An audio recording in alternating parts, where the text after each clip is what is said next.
Metal Gear Rising, a game I knew plenty about but never got to play. Well, that's all changed. For my birthday, I got a PlayStation 3, so I then bought MGR for it. So let's see how good Metal Gear Rising is.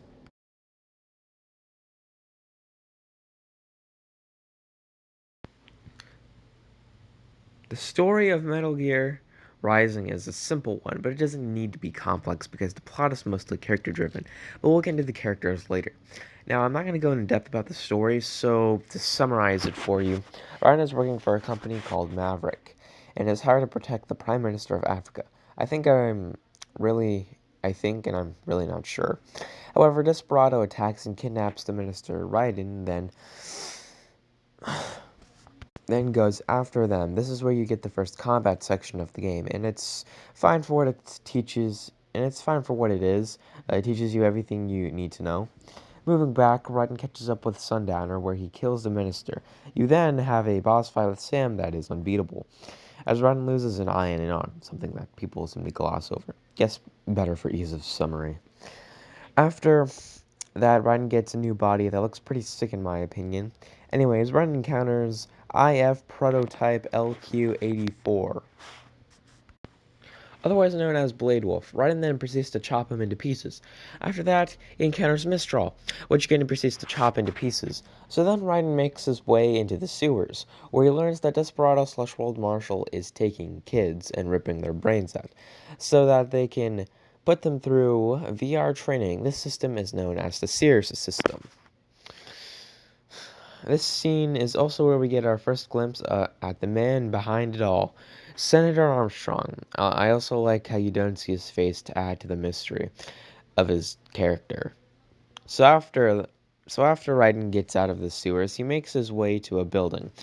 I think it was a base or something I don't know. In front of that building is where he meets Monsoon, and this is where we get to a scene that is controversial. So basically, Monsoon is berating Raiden about how he's killed all these soldiers without a second thought, and this scene makes no amount of sense if you give it any amount of thought whatsoever, especially if you're a Metal Gear fan. So then Raiden's like, "You're right, I actually love killing," and to quote the Gaming Bird himself, then Raiden tells his confidant to turn off his pain inhibitors so that he can feel the pain. Also, I didn't think about this while playing, but does this make Raiden a masochist? Anyways, that scene. Anyway, this scene doesn't matter because it only serves as an excuse to give Raiden his Jack the Ripper form, which is basically DT from DMC. So after that, he then chops Monsoon into pieces. Then Raiden goes up a building, eventually reaching Sundowner, where Raiden then chops him up into pieces. You see there's a pattern here. Raiden then Raiden steals a motorcycle and rides it until Sam stands in his way, or Raiden doesn't chop him into pieces, instead respectfully killing him by stabbing him in the chest. Huh. So, after that, you make your way to Armstrong, where and Nanomachine, son. This guy is fucking hilarious. Every sentence that he says can unironically become a meme in of itself. So, now I will share with you some of my favorite Armstrong quotes that I will be voicing myself because I'm not talented enough to edit the scenes and so. The previous stated, "Nanomachine, son." The second one, "A land of the truly free, damn it." And the final one, "Am I finally getting through?" Okay. So, anyways, you defeat Armstrong, and Ren accepts his ideologies of a madman. And that was the story. Again, not very complex. So, moving on,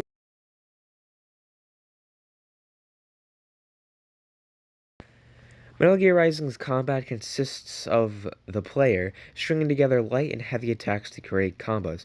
The combat in In game, it feels very satisfying to do. It's just so much fun to run around slicing guys in half. Speaking of slicing guys in half, the Zandatsu mechanic. Basically, press L1 to go into Freeblade mode where you can slice enemies in a variety of ways, and if you hit the enemy's weak spot, the red square, a small QuickTime event will show up. If you press square, Raiden's health and Freeblade will be completely restored. There's also the parry. This is your only defensive option in-game. How it works is when an enemy flashes red for a second, hold the left thumbstick forward and then press square to parry. However, when an enemy glows yellow, know that it's an unblockable attack, so get out of the way. I feel like I'm missing something. Oh yeah, the boss fights. In this game are all good. Every boss is a perfect test of your skills. By far, my favorites have to be Sam, Monsoon, and Blade Wolf. Overall, the boss fights are fucking rad, and that's all I have to say about the combat. So next we have the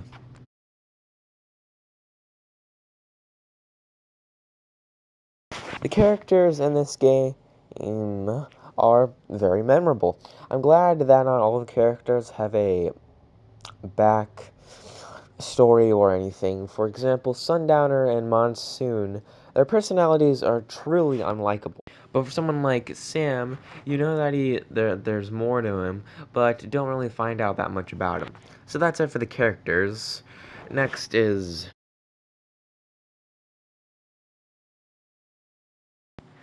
MGR soundtrack is legendary.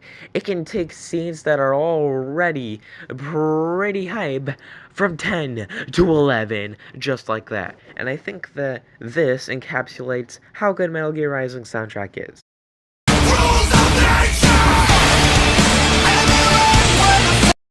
The soundtrack utilizes a dynamic sound system and it's put to full effect. During boss fights, you only hear the instrumental at first, but when the boss hits its final phase, the lyrics kick in, making it truly feel like this is the end. The only boss fights this doesn't apply to is Sam and Armstrong. And that's it for the soundtrack. So now we have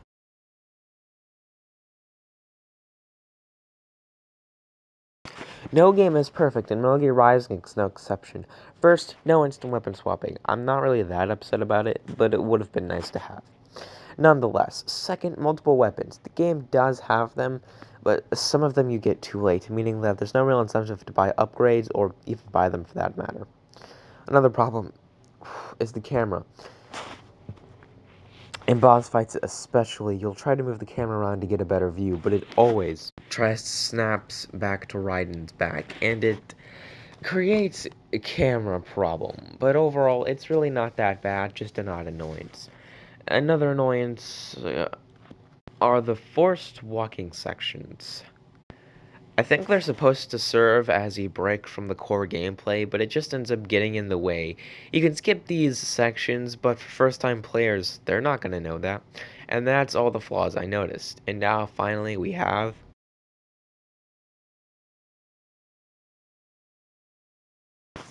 overall, Metal Gear Rising is a damn good game. If you haven't played this game yet, you can get it for PS3, Xbox 360, and PC.